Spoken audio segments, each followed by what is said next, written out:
the Black Kingdom that once ruled every trade route on Earth. One shipping choke point closed in 2026, and within a week, the price of everything moved across 3 continents. One narrow strait. That is all it took. Oil sat in tankers with nowhere to go. Grain waited. Steel waited. Insurance on a single voyage doubled, then doubled again, and the cost landed in kitchens and gas stations thousands of miles from the water. Let me put it to you plainly, because I think you already sense it. Whoever controls a trade route controls an era, not the army with the most soldiers, not the flag with the loudest anthem, the hand on the choke point. I am not going to name a president or a party tonight, because this was never about one man in one capital. This is about a law older than any government, a law about arteries, and about who gets to close them. And when one channel of water goes quiet, you learn very quickly how fragile a modern superpower really is. Now hold that feeling, because we are about to travel a very long way back. That same law ran the ancient world too. It did not run on oil. It ran on gold, on ivory, on incense, on iron. Those were the oil of the ancient world, the goods every empire needed, and only a few places could supply. Rome burned incense in its temples by the ton, and could not grow a single grain of it. The frankincense came up from the south. The ivory came out of Africa. The gold moved along roads and rivers guarded by kingdoms most of us were never taught to name. 2 of those kingdoms sat right on the arteries between Africa, Arabia, and Jerusalem. One was called Meroe. The other was called Axum. Say those names out loud, because by the end of tonight you will understand why leaving them out of the story was never an accident. Here is what I have been sitting with for a long time. We are not talking about legends or oral tales that fade in the retelling. We are talking about receipts, Meroitic treasury tablets, written in a script of their own. Axumite coins struck in real gold, stamped with the face of a king and the words, King of Kings. These are objects you can hold in a museum case right now, and the textbook you were handed skipped past them, not by some accident of space on the page, but by an old habit in the way history got written down. A habit I will name for you before we are finished. So let me make you a promise. Economic authority is not new to your lineage. It is not a dream you are reaching for. It is a record you are inheriting. It was here 15 centuries ago, minted in gold, filed in a treasury, carved into stone that still stands in the highlands of Africa today. Tonight, we go and read the receipts they never read for you. To find these kingdoms, you have to know where to look, and the map is older than any atlas in your classroom. Open the 10th chapter of Genesis. Before there is a single prophet, before there is a king in Israel, the Bible pauses to draw a family tree of nations. Genesis 10, verses 6 through 8. Names the sons of Ham, and the first one listed is Cush. Cush, the father of nations. Cush, whose son Nimrod became a mighty one on the earth. Now here is the part most Sunday mornings move right past. Cush is not a vague word. In the Hebrew Bible, Cush is the land south of Egypt, the country that stretched along the Nile past the cataracts, the region the Greeks would later call Ethiopia. When your English Bible says Ethiopia, the older word underneath it is very often Cush. So this is not a people the scriptures forgot to mention.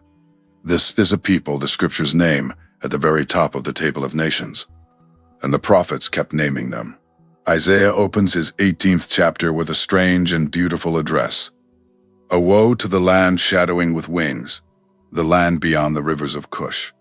Beyond the rivers, Isaiah is looking south, past the Nile's cataracts, toward a kingdom he expects his listeners to already know. I have read that verse many times, and what stops me every time is that Isaiah does not explain it. He does not say that faraway obscure place you have never heard of. He assumes you know the address, because in the ancient world, everyone did. Follow the Nile south from Egypt, and you arrive at the answer to a question the textbooks rarely ask. Where was the capital of Cush? Its name was Meroe. For centuries, Meroe sat on the east bank of the Nile in what is now Sudan, a royal city with palaces, temples, reservoirs, and a line of kings and queens who ruled a land the size of an empire. And here is the fact that reorders everything, the fact I wish someone had told me as a boy. There are more pyramids in Sudan than in all of Egypt. More, over 200 of them, steep and narrow, rising over the graves of Kushite royalty at Meroe and the sites nearby. Most people picture the pyramids and think only of Giza. But keep going up the river, into the land the Bible calls Cush, and the desert is crowded with them. And let me name what those pyramids actually are, because the picture we carry matters. These are not crude imitations of Egypt's tombs. The pyramids of Meroe are their own thing, steeper and narrower, with small chapels built against their eastern faces, a distinct style developed by Kushite hands for Kushite kings and queens over centuries of burials. There is a whole royal cemetery on the ridges above the old city, row upon row of them, marking a line of monarchs long enough to make a dynasty blush. When I first saw a photograph of that field of pyramids, I felt something close to grief, and I want to be honest about why. It was grief that I had reached grown adulthood without anyone once telling me they were there. A cemetery of African kings, hundreds of monuments deep, and it had simply never come up. Meroe was not only a city of tombs, it was a city of fire. Archaeologists digging there found something that changes the whole picture. Great mounds of slag, the waste left behind by furnaces working iron. Meroe smelted and worked iron on a scale that made scholars call it a manufacturing center of the ancient world, an iron-working heart of Africa. Think about what iron means. Iron is tools. Iron is weapons. Iron is trade goods other nations will pay for. Most of us were taught to imagine ancient Africa as villages, waiting to be discovered. The slag mounds of Meroe tell a different story, a story of furnaces and smiths, and an economy that ran hot for centuries. I sat with those slag mounds for a long time before I understood them. They are receipts too. Now cross the desert to the east, toward the Red Sea, and you meet the Second Kingdom. Its name was Aksum, and it rose in the highlands of what is today Ethiopia and Eritrea, where Meroe was a river power on the Nile. Aksum was a mountain power with its hand on the sea. High in the cool green highlands sat the royal city, and down on the hot coast sat its lifeline, a port called Adulis. Adulis was the door. Through that single harbor moved the wealth of a continent going out and the wealth of the world coming in. Ivory from the African interior, gold carried down from the highlands, frankincense and myrrh moving up toward Arabia and onto the temples and markets of the Mediterranean. Picture the harbor at Adulis on a working morning. Boats crowd the water. Porters carry tusks longer than a man is tall. Baskets of incense sit stacked in the sun, and the smell of it drifts over everything. Merchants argue in a half-dozen tongues, Greek and South Arabian and the language of the highlands, over the price of gold by weight. This is not a sleepy outpost. This is one of the busiest doors on earth, and a black African kingdom holds the key to it. When I try to explain to people what Aksum was, I tell them to stop imagining a footnote and start imagining a hinge, a place where 3 continents leaned their weight and did business. And now you can see why these 2 kingdoms matter to the story we started with. Look at the geography. The Red Sea is long and narrow, and at its southern end it pinches down to a strait barely a dozen miles wide, a gate called Bab el-Mandeb, which in Arabic means the Gate of Tears. Every ship carrying incense and ivory and Indian goods between the Indian Ocean and the Mediterranean had to thread that gate, and who sat right above it, holding the best harbor on the approach? Aksum. Whoever held Adulis could tax the traffic between empires, could welcome a fleet, or turn it away, could grow rich simply by standing at the door and counting what passed through. Does that pattern sound familiar? It should. It is the same pattern we opened with. A narrow strait, a gate that pinches the flow of the world down to a single lane. A kingdom that grows powerful not by conquering everyone, but by controlling the choke point. The modern strait that seized up the global economy and the ancient gate of tears are two versions of the same truth, separated by 1,500 years. I believe that is not a coincidence. I believe it is a law. And the people who understood that law first, who built their throne on top of it, and minted their gold from it, were the black kingdoms of Meroe and Axum. Hold on to that, because now we start reading the receipts one by one. Here is a rule I hold to when someone tells me a history is exaggerated. Do not ask the people who benefit from the story. Ask the outsiders who had no reason to flatter it. And when it comes to the wealth of Kush, the outsiders lined up to testify. Go back to Herodotus, the Greek writer they call the father of history, writing in the 5th century before Christ. When Herodotus turns his attention south, past Egypt, he describes a people he calls the long-lived Ethiopians, and he cannot stop talking about their gold. In his account, gold is so common in that land that prisoners are bound not with iron chains, but with fetters of gold. Iron, he says, is the rarest and most precious metal there, because gold is everywhere. Now, was Herodotus prone to a tall tale? Of course, every ancient writer stretched. But sit with the direction of the stretch. He is not straining to explain away a poor and empty country. He is straining to describe a wealth so heavy, it changes what metal a jailer reaches for. He tells of a marvel he calls the Table of the Sun, a meadow on the edge of the Ethiopian capital said to be laid out every day with roasted meat for anyone who came. A sign of a kingdom with abundance to spare. Whether that table was literal or a traveler's wonder, the reputation underneath it is the real evidence. A poor land does not get a legend about endless food and golden chains. That reputation attaches only to a place the ancient world understood to be rich. And Herodotus is not alone. He is one voice in a chorus of Greeks and Romans who wrote about the gold of the south, the archers of Kush, the queens who ruled there. This is what I mean by receipts. These are not Kushites boasting about themselves. These are foreign writers, sometimes rivals, sometimes enemies, recording the wealth they saw or heard of from every direction. When your enemy takes the time to describe how rich you are, you can trust the number more than any self-flattering inscription. The witnesses are hostile, and they still agree. But the strongest evidence a kingdom leaves is not what others said about it. It is what it wrote down about itself. And Meroe did right. The people of Kush developed their own written script, what scholars now call Meroitic, a system of signs all their own. No longer just borrowed Egyptian hieroglyphs, but a native alphabet built to record a native tongue. Think about what that requires.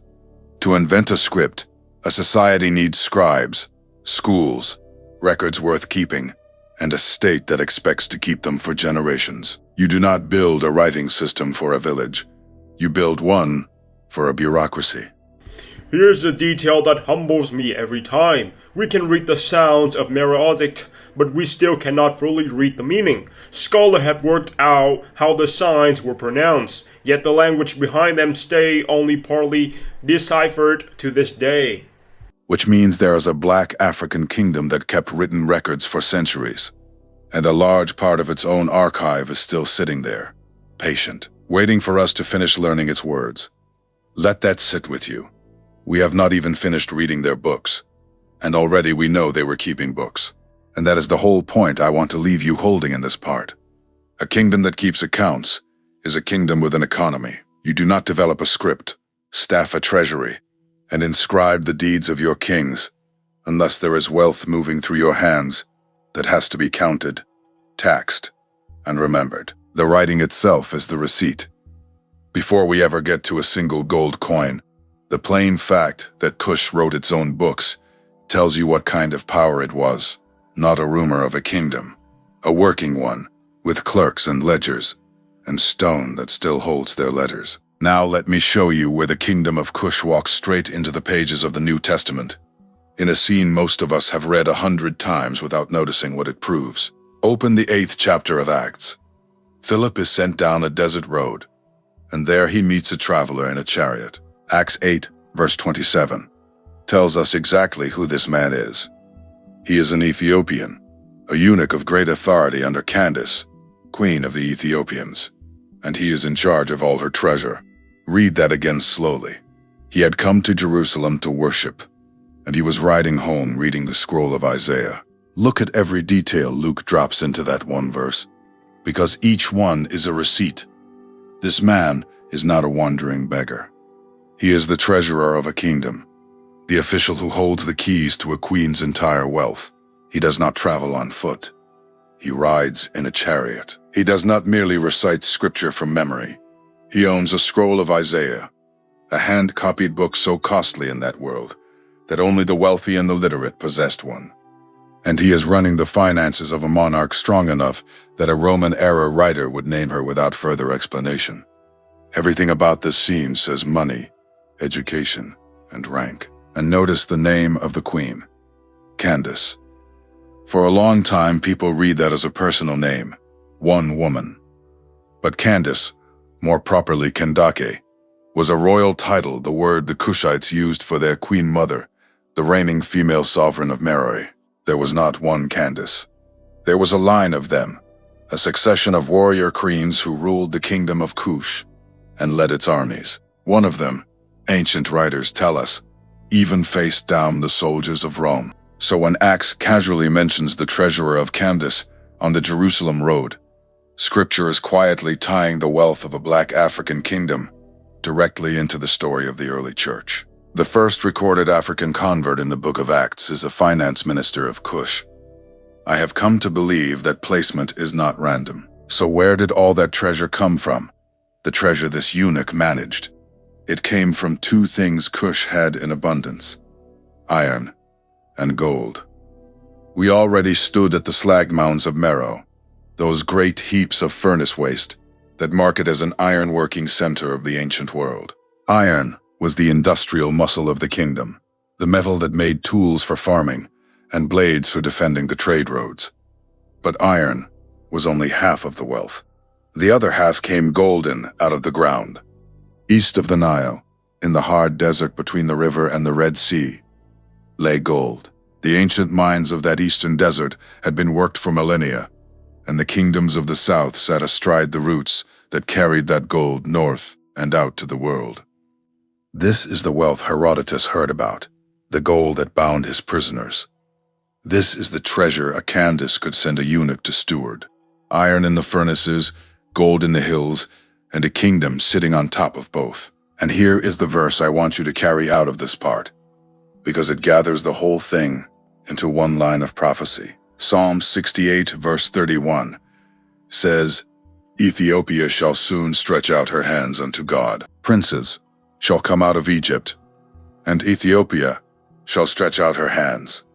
For generations, in the black church tradition, many of us have read that verse as more than poetry. Cush, stretching out her hands. Not empty hands, the hands of a kingdom with iron and gold, and a treasurer riding home with the word of God in his lap. I have sat with that image for years, and it still moves me. The hands stretching toward heaven are the hands of a people who already knew how to hold wealth. Hold that, because the gold is about to get stamped with a face. Now I want to hand you the single most ordinary document in this whole story, and I want you to understand that its ordinariness is exactly what makes it powerful. Somewhere in the 1st century after Christ, a Greek-speaking merchant who worked the Red Sea sat down and wrote a guidebook. Not a poem, not a legend. A working handbook for traders, listing every port along the coast. What you could buy there, what you could sell there, who was in charge, and what he was like to deal with. We call it the Periplus of the Erythraean Sea, which simply means a sailing around of the Red Sea. It is, in plain terms, a merchant's field manual, roughly 19 centuries old. And when this working sailor lists the ports that matter, he names Adulis. He describes it as a port of trade on that coast, the harbor you make for if you want ivory and other goods of the interior. He gives the distances. He gives the anchorage. He treats Adulis not as a curiosity, but as a fixed and known stop on the commercial map of the world, the gateway to the kingdom and the highlands behind it. Understand what kind of source this is. A poet might flatter. A conqueror might exaggerate his enemy to magnify his victory. But a merchant writing a manual for other merchants has one job: to be accurate, because a wrong entry costs a shipowner his cargo and his life. This is an invoice, not a story. And the invoice says Adulis was open for serious business. I keep coming back to that, because of how we were taught. Most of us were handed a picture of ancient Africa as a place history happened to, not a place that ran history's accounts. And here is a first-century Greek trader, no friend and no flatterer, filing Adulis in his logbook right alongside the great ports of Arabia and India, as a matter of routine fact. When the everyday paperwork of your rivals lists your harbor as a key market, you were not on the edge of the world economy. You were one of its doors. Then the Periplus does something even more telling. It names the king. It tells us that the ruler of those regions around the port of Adulis was a man called Zoskales, and it describes his character the way a trader would size up any man he had to bargain with. Zoskales, it says, was careful and exacting in his dealings, a hard man over money, always reaching for more, but otherwise upright. And then the detail that stops me every time: he was acquainted with Greek letters. He knew Greek literature. Sit with that portrait for a moment. Here is a black African king in the highlands above the Red Sea in the 1st century, and the outside record does not remember him as a savage or a mystery. It remembers him as a shrewd businessman who drove a hard bargain and read Greek on the side. That is not a caricature. That is a man you would recognize in any boardroom today, a sharp negotiator who is also an educated man.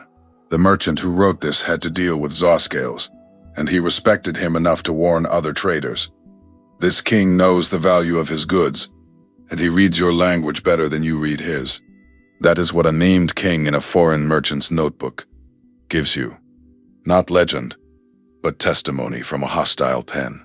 I did not learn Zoskales' name in any classroom, and I would guess most of you did not either. Yet here he is, preserved for 1900 years, in the working papers of a Greek trader, an African monarch, literate in Greek, running one of the busiest harbors on the sea. The receipt has a name on it now. And in the next breath, this same manual tells us exactly what was passing across his docks. So let us open the cargo lists, because this is where the wealth stops being a word and starts being a manifest. When the Periplus describes what moves through Adulis and the ports of that coast, one item stands above the rest: ivory. Great quantities of ivory, carried down from the African interior to the coast and loaded for the markets of the world. Ivory was the signature export of this kingdom, the white gold of the ancient trade. Every carved comb in a Roman lady's hair, every inlaid box, every ornamented sword hilt in the Mediterranean elite might have begun as a tusk that passed across the docks of Adulis. But ivory was only the headline. The same records list rhinoceros, horn, and tortoiseshell, prized across the Indian Ocean world. They list obsidian, the black volcanic glass, a specialty of that coast so distinctive that traders sought it by name. And moving the other way, coming in through the same harbor, were the luxuries of the wider world: cloth and glass and metalware, wine and olive oil, and the manufactured goods of Rome and Egypt. Adulis was a two-way valve. Africa's raw wealth flowed out. The world's finished goods flowed in. And at every turn of that valve, the kingdom took its cut. That is the piece I never had explained to me as a child. And it is the piece that changes everything. The power of Axum was not only that it produced ivory and gold. It was that it sat on the road and taxed the traffic. Goods bound for Rome passed through. Goods bound for Arabia passed through. Goods bound all the way to India passed through. And a kingdom that controls the passage grows rich on everyone else's trade, not just its own. I think you understand that instinctively now, after the year we just lived through. The one who holds the door does not have to make the goods. He only has to hold the door. Now widen the map, because Adulis was not the end of the line. It was a hinge in a system that stretched across an entire ocean. The secret that powered it was the wind. Sailors in that world had learned to read the monsoon, the great seasonal winds that blow one direction across the Indian Ocean for half the year and reverse for the other half. Master the monsoon, and you could sail from the Red Sea straight to the coast of India and back within a single year, riding the wind out and riding it home. That knowledge turned a coastline into a crossroads, and the archaeology proves the reach. In the ground of that region, excavators have turned up Roman glass and Mediterranean pottery, and the trade goods and echoes of India moving the other way. Coins, fragments, imported luxuries, the physical litter of a place where East and West actually met and did business. This was not a kingdom that heard rumors of Rome and India. This was a kingdom that handled their goods with its own hands, that stood in the middle and connected them. Axum was the hinge on which the trade of 3 continents swung. Let me be honest about something, because I want to earn your trust and not just impress you. I spent years assuming the great connected word of antiquity ran only between Rome and Persia and China, the name I was given in school, and that Africa sat off to the side of it. I was wrong about that. The evidence would not let me keep believing it. A kingdom in Ethiopian's highlands holding a port on the Red Sea, while directly into India by the monsoon and into Rome by the sea. It's not off to the side of the ancient world economy. It is one of its load-bearing walls. Take Axum out of the picture, and the trade of the whole Eastern world loses a hinge. Which brings us to the object that settles the argument. The object that made even Rome treat this kingdom as a peer. The coin. There is a test in the ancient world that separates the true powers from everyone else, and almost nobody passes it. The test is gold coinage. To strike your own coins in gold, stamped with your own king and your own words, and to have the world accept them, you needed 3 things at once: the gold itself, the skill to refine and strike it, and a reputation so solid that a merchant 3 seas away would take your coin at face value. In all the centuries around the time of Christ, you can count the states that minted their own gold currency nearly on one hand. Rome did it, Persia did it, a handful of others did it. And Axum did it. Let that register. The kingdom in the Ethiopian highlands, the one holding the port of Adulis, began issuing its own money in gold, silver, and bronze, a full 3-tier currency, like a modern nation, with coins for great transactions and coins for the market stall. This was not barter. This was not weighing out dust on a scale. This was minted, standardized, portable wealth, carrying the authority of the crown on every disc. And these coins did not stay home. Archaeologists have dug Axumite coins out of the ground far from Axum, across the Red Sea in Arabia, and eastward as far as India. A coin that travels is a coin that is trusted. Axum's gold was good currency from the Nile to the Indian coast. I want you to feel the weight of what that means, because we throw the word empire around loosely. A kingdom that mints gold accepted 1,000 miles away is not a local chiefdom. It is a member of a very small club, and the other members are the names your textbook did teach you. Rome, Persia, and sitting right there beside them, minting on the same footing, a black African kingdom whose name most graduates cannot pronounce. The coin does not care what the syllabus left out. The coin is proof that the club had a 4th chair, and Africa was sitting in it. So let us put a name and a face on the first of those coins. The Axumite gold coinage begins, as far as the evidence shows, around the year 270, under a king named Endubis. His is among the first faces struck into that gold. And look at how he presents himself. On the coin, Endubis appears in profile, crowned, framed by ears of grain or a headcloth, and around the rim run words in Greek, the international business language of the age.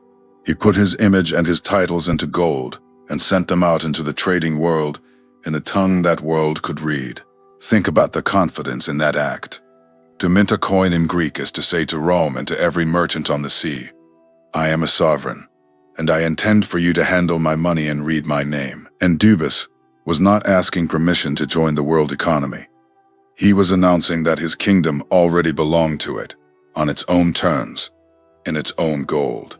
A currency is a flag you can put in a stranger's pocket, and a black king in the 3rd century was putting his flag into pockets from Arabia to India. Because here is what a sovereign currency actually is, underneath the metal. It is a claim of statehood you can hold in your palm. You cannot issue trusted money without a treasury to back it, mints to strike it, officials to guard its purity, and a standing reputation that makes strangers accept it. Every one of those coins is a signed statement. There was a real, organized, wealthy state behind this, not a story about a kingdom. The kingdom itself, pressed into gold, dated by the reign of the king whose face it carries. And Dubus left us his receipt, and it is still legible today. Now I am going to give you the single sentence from the ancient world that the first time I read it made me put the book down and just sit there. It's come from a man named Mani, a religious teacher who lived in the Persian world in the 3rd century after Christ, the founder of the faith that once separated from Rome to China. Mani was trying to describe the great powers of the earth, the kingdoms that mattered above all others, and he named 4.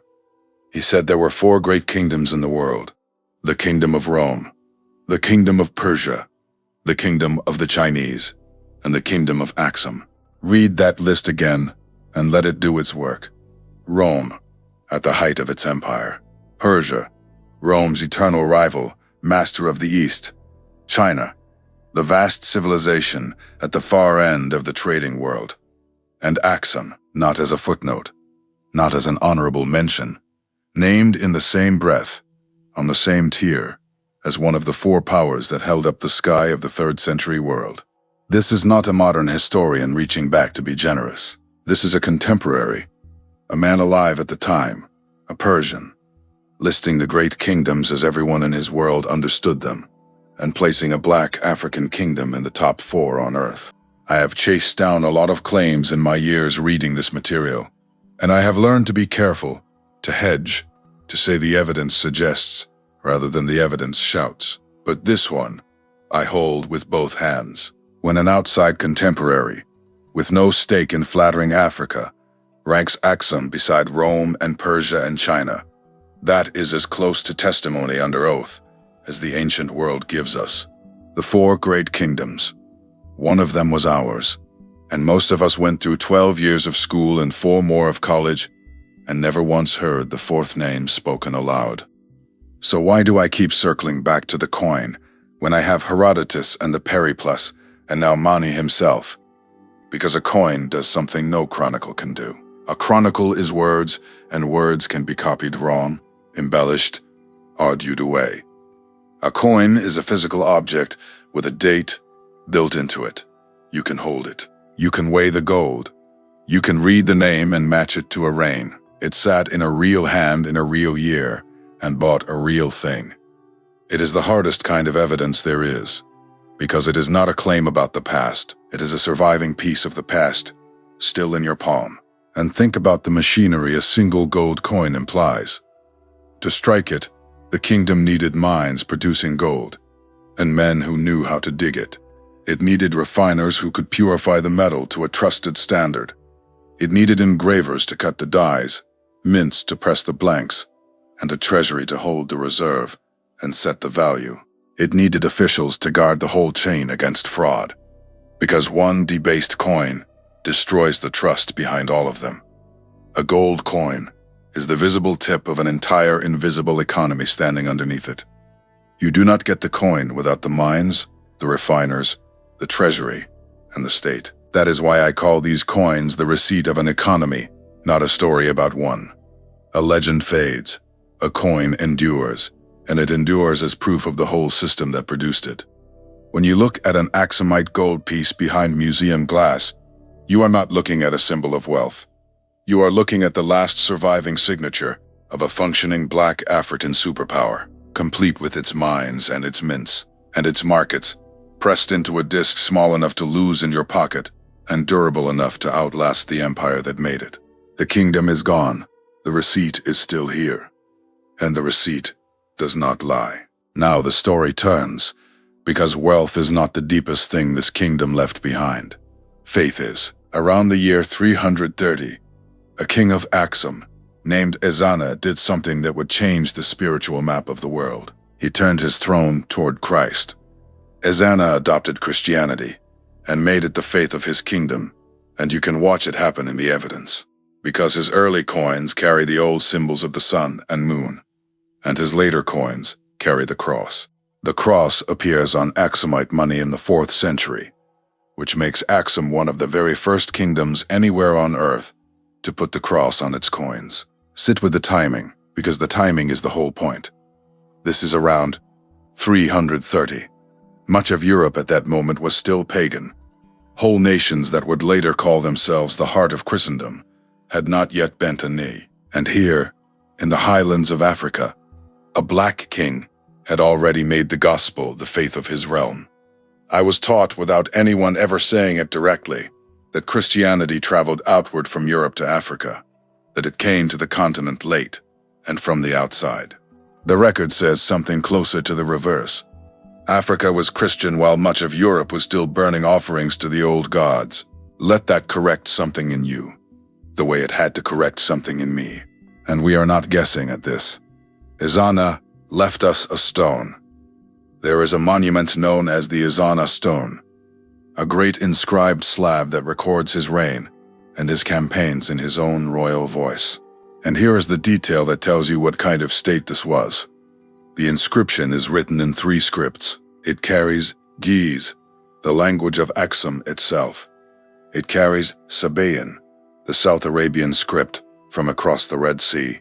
And it carries Greek, the language of Mediterranean commerce and learning. 3 scripts on 1 royal stone. That is not the monument of an isolated people.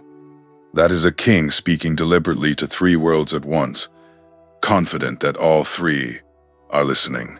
And read the title he claims on his monuments: Negusa Nagast, King of Kings.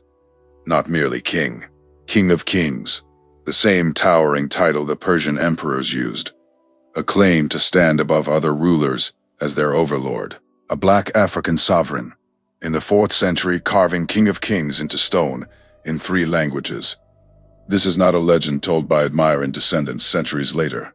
This is a contemporary monument, cut in the reign of the man himself, still readable today. When I stand in front of a photograph of that stone, I do not feel like I am looking at mythology. I feel like I am reading a signature. And do not rush past that title, King of Kings, because Ezana earned it in the world of hard power, not only in the world of piety. His inscriptions boast of campaigns and conquests, of armies sent out and tribute brought back, of a reach that pressed north toward the old kingdom of Meroe itself in its final days. This was a warrior king running a real state, with real borders and real force behind them. When he added the cross to that record, he was not a small chieftain adopting a fashionable faith. He was a major sovereign of the 4th century world declaring his allegiance, and the world took note. The same coins that carried his gold across 3 seas now carried the Christian cross with it, spreading a symbol along the trade routes his kingdom already controlled. How did the gospel reach that throne? Here the tradition gives us a name, Frumentius.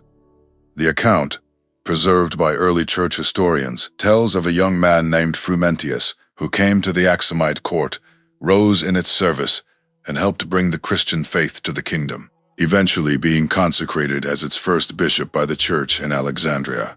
From that root grew the Ethiopian Church, one of the oldest continuous Christian communities on the planet, with its own scriptures preserved in Ge'ez, its own liturgy, its own canon of books. This was never a borrowed, imported, second-hand faith handed down from colonizers many centuries later.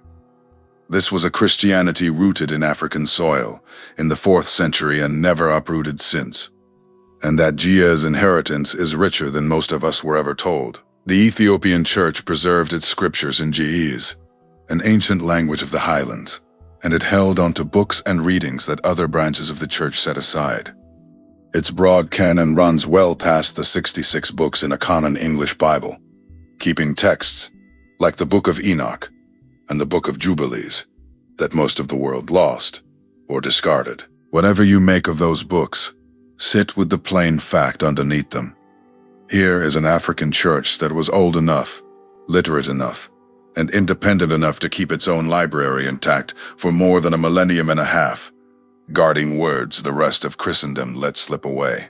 That is not the mark of a people on the edge of the faith. That is the mark of a people who were keeping the faith's records, while others were still finding their way to it. And then there is the stone that has nothing to do with words at all. The stone that simply stands there and dares you to explain it. Axum is famous for its stelae, its towering carved obelisks, single shafts of solid granite raised over the graves of its kings.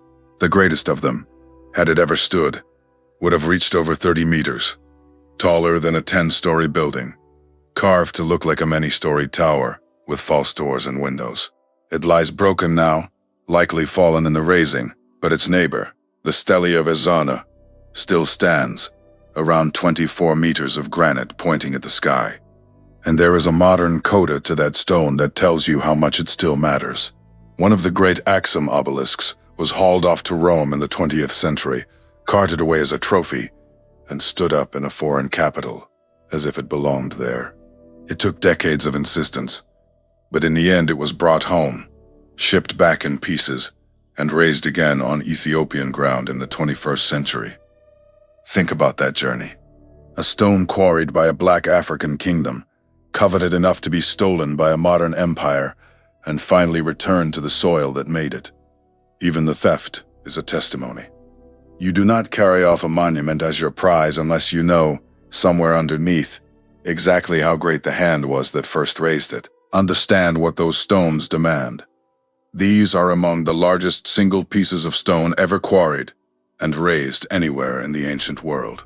To cut a shaft of granite that size from the mountain, move it, carve it into a tower, and stand it upright without it shattering, you need engineers, quarrymen, rope crews, an organization on a scale that only wealth can pay for, and only a strong state can command.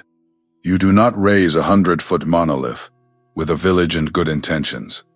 You raise it with an economy. So the obelisks are receipts too, the biggest and heaviest receipts of all, standing in the open air in Ethiopia for anyone to walk up and touch. The gold coins fit in your palm. These you have to crane your neck to see the top of. And both are saying the same thing. A great and organized power stood here. Now let me bring you to the scene that ties all of this straight into the pages of your own Bible, because I think you have read it many times without seeing the wealth standing right in front of you. Turn to the 10th chapter of 1 Kings. A queen from the south hears of Solomon, and she comes to test him with hard questions. 1 Kings 10 verses 1 through 13 tells the story of the Queen of Sheba arriving in Jerusalem at the height of Solomon's glory. And look at how she travels. She comes with a very great train, with camels bearing spices, and very much gold, and precious stones. Read the inventory the text gives us, because it is a receipt like all the others. She gives Solomon 120 talents of gold, an amount so staggering that scholars still argue over how to picture it, along with spices in a quantity the writer says was never seen again in that land, and precious stones on top of it. This is not a poor supplicant coming to beg from a greater king.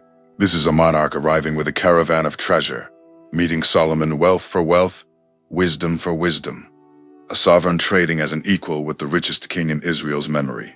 Between you and me, that is not how most of us were taught to picture her, and I think the picture was shrunk on purpose. Where was Sheba?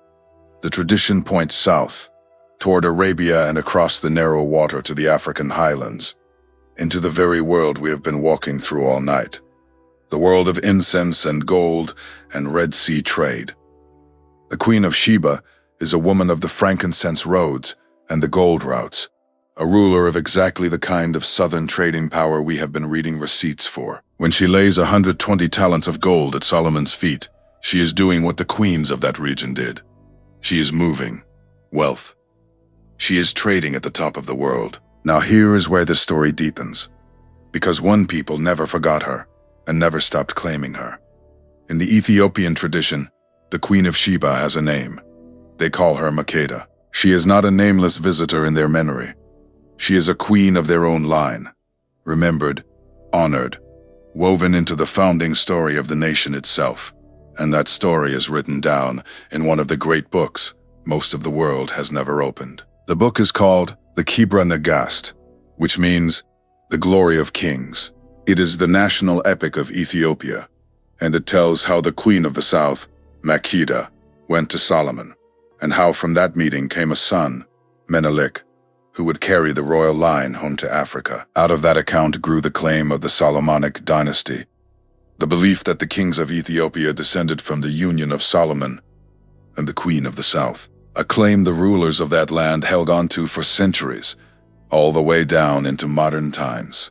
Now, I want to be careful and honest with you here, the way I have tried to be all night. The Kibra Nagast is a work of sacred tradition, not a court ledger, and I hold it as tradition, the treasured memory of a people about their own origins. But notice what even the tradition assumes without blinking.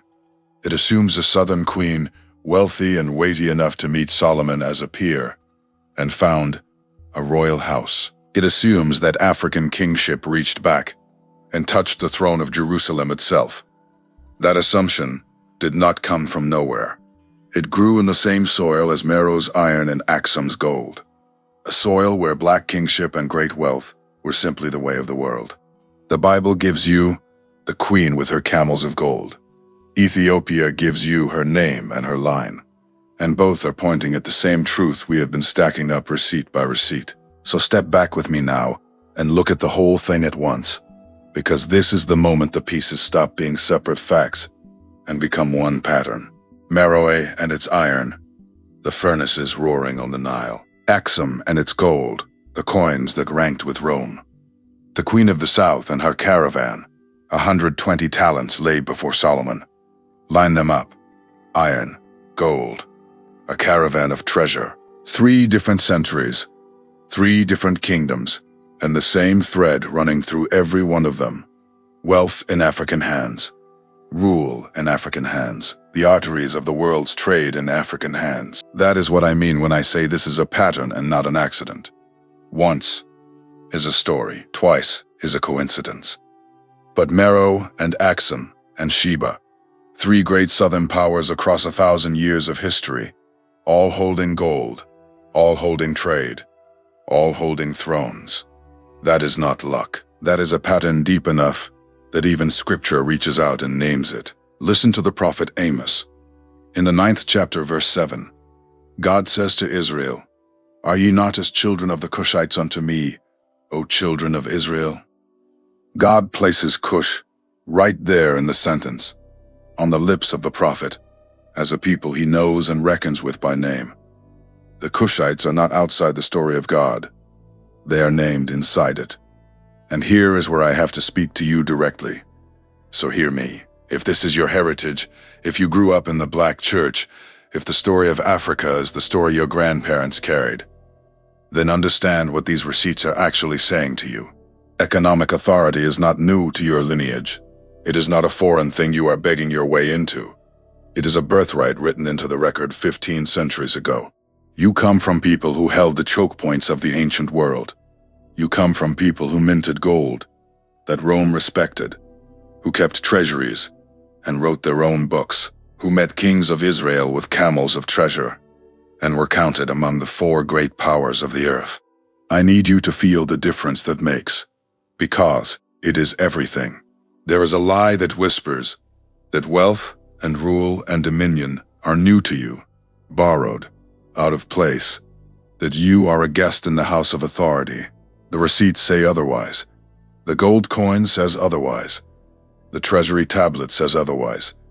The stele, standing 24 meters tall in the Ethiopian highlands, says otherwise. Where I have landed, after years of reading this, is simple. You are not walking into the room of history as a stranger. You are walking back into a house your ancestors built and paid for in gold. So do not carry this as a grievance. Carry it as an inheritance. The point tonight was never bitterness over what a textbook left out. The point is restoration, the quiet, steadying knowledge of who you have always been. When you understand that your line ran the arteries of the ancient world, you do not walk smaller. You walk the way an heir walks who has finally been shown the deed. And if this is landing on you the way it landed on me, Do something with it. Comment where you are watching from tonight, and say it plainly, so we can see how far this awakening reaches. Send this to one person in your family who needs to know whose story they come from, because this is the receipt, and tonight, you get to read it out loud. So we have to ask the honest question. If the receipts are this strong, if a 1st century merchant filed a doulos in his logbook, and a 3rd century Persian ranked Axum among the 4 great kingdoms of the earth, then how did this kingdom vanish from the story most of us were told? How does a black African superpower simply fall out of the syllabus? I have thought about this for a long time, and I want to answer it carefully, because the answer is not a cartoon villain. It is something quieter, and in a way, more troubling. Go back to the 19th and early 20th centuries, the era when the modern history textbook and the modern classroom were being built. That was also the high era of European empire in Africa, and the scholarship of the time was shaped by the assumptions of the time. Ancient Egypt got folded into a story about the Mediterranean and the Near East. Rome and Persia kept their thrones in the curriculum, but the kingdoms of the Deep South, Meroe and Axum, were quietly demoted, treated as marginal, derivative, off to the side of where the real history was said to happen. I want to be precise here and attack the framework, not any person or any people. It was a habit of interpretation, a lens, and the lens consistently pushed African achievement to the edge of the frame. And that lens had a name in the scholarship, an actual theory, which is how I know I am not just guessing at a mood. It was called the Hamitic hypothesis. Stated plainly, it was the idea that whenever something advanced turned up in Africa, a great kingdom, monumental building, ironwork, statecraft, it must have come from some lighter-skinned outside people who brought civilization in, rather than from black Africans themselves. Find a city in the interior, and the assumption reached for an outsider to credit. Find an empire on the Nile, and the theory looked for a foreign founder. The achievement was African. The credit was sent abroad. You can watch that lens at work in the very places we have visited tonight. When European travelers reached the pyramids of Meroe in the 1800s, some of them could hardly believe that the Kushites themselves had built them, and reached instead for a theory that some outside people must have brought the design. When the ruins of great African cities and monuments were studied, the same reflex kept appearing. Find the achievement, then look abroad for someone to credit. I do not say this to open a wound. I say it because you cannot fix a distortion you refuse to name, and I would rather name the exact theory in the exact words the scholars used than leave you with a vague sense that something went wrong. Something specific went wrong. It had a name, and naming it is how we set it right. Let me be clear about the standing of that idea today, because this matters. The Hamitic hypothesis is not live scholarship. It has been examined, tested against the evidence, and discredited by historians and archaeologists.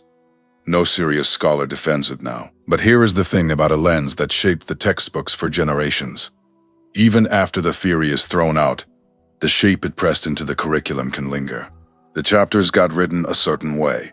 The maps got drawn a certain way. The names that got left out stayed left out. Not because anyone in your child's school today is defending an old racist theory, but because the outline was set long ago, and nobody went back to redraw it. I am naming the theory, not a race, and not the teachers doing their best with the books they were handed. And this is exactly where I have to be honest about myself, because I lived inside that shrunken map for years without knowing it. I could have named Rome's emperor and Persian's king. I had absorbed, without ever being told directly, that sub-Saharan Africa sat outside the main current of ancient history. I was wrong, and it took the receive to break the assumptions, not an argument, not a slogan, the receive. A coin I could not explain away. A merchant's manual that had no reason to lie. A stone, standing 24 meters tall, that no amount of theory could shrink. Because that is the mercy in all of this. The part that turns the whole story from grievance to vindication. The record survived the omission. Think about that. They could leave Axum out of the textbook, but they could not unmint the coins. The gold pieces of Endubis and Ezana sit in museum cases in Europe and America right now. catalogued and photographed, real in the only way that finally matters, which is that they physically exist, and you can go and look at them. The Periplus survived, copied and preserved, still listing Adulis by name. The Azana stone still stands with its 3 scripts. The obelisks still point at the sky over Ethiopia, too heavy for any theory to lift away. So the omission failed. That is what I want you to hold. A story can be left out of a book, but a 160-ton monolith cannot be quietly deleted, and a gold coin trusted from Arabia to India cannot be unspent. The physical record outlasted the version of history that skipped it, and that means the correction was always available, sitting in the ground in the museum drawers in the highlands of Africa, waiting for anyone willing to walk up and read the receipts for themselves. Tonight, that is what we did. So let me bring us home the way we started, with a verse and the truth you can claim out loud. Psalm 68 verse 31 says, Ethiopia shall soon stretch out her hands unto God. All night we have been watching what those hands were holding.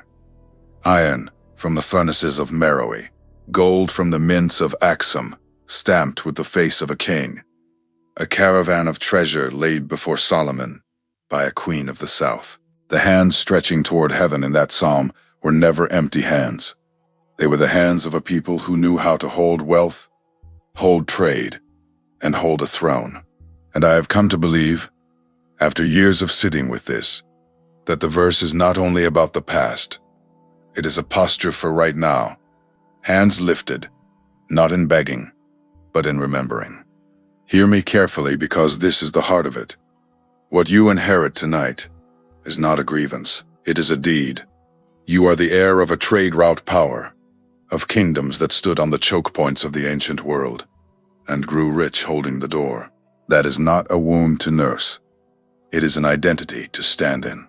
The world we opened with, the world where one narrow strait can shake every economy on earth, is the same world your ancestors mastered 1,500 years ago. So when the lie whispers that authority is new to you, that you are a guest in the house of dominion, you now have somewhere to point. You point at the gold. You point at the stone. You point at the receipts. Restoration, not resentment. That is the word I want you to walk in. Now let me be honest with you before we pray, the way I have tried to be honest all the way through. What I have offered you tonight is one careful reading of the record. I have leaned on real coins, a real merchant's manual, real inscriptions, and real scripture, and I have tried to tell you plainly where the ground is solid and where I am holding a sacred tradition as tradition. But I am one voice, and history is deep, and honest people who love the truth can read these same sources and weigh them differently. So do not take my word as the last word. Go and see for yourself. That is the invitation I most want to leave you with. Look up the Periplus of the Erythraean Sea and read what the merchant wrote about Adulis. Look up the Axumite coins, the gold of Endubis and Azana, and see them with your own eyes in the museum catalogs. Read the account of the Azana stone and its 3 scripts. Study the Queen of Sheba in 1 Kings 10 with your own Bible open.